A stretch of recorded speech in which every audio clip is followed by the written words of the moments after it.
Most people think of squats as something you do in the gym with heavy weights. But there's a version of the squat your body was built to hold. For minutes, even hours, our ancestors used it daily as a natural resting position.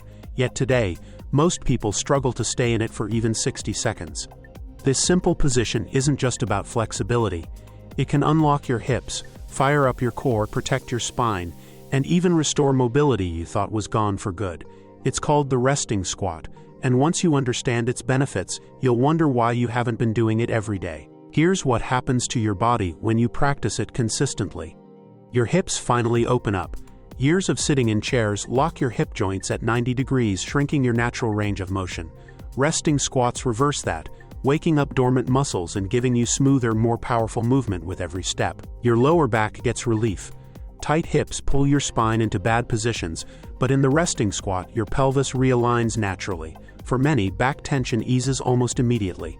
Your core quietly activates. You won't feel like you're doing crunches, but your abs, obliques, and stabilizing muscles are working the whole time to keep you balanced. It's stealthy strength training while you're just sitting. Your knees grow stronger. Instead of pounding your joints with jumps or sprints, this position builds controlled tension that reinforces the knee structure, giving you stability and resilience over time. Your ankles regain mobility. Modern shoes and flat surfaces make ankles stiff and weak. The resting squat restores their natural range, improving balance, posture, and even athletic performance. Your circulation improves. By engaging your hips, knees, and ankles through their full range, blood flow increases. That means warmer feet, less stiffness, and faster recovery after activity. And the best part, your posture fixes itself.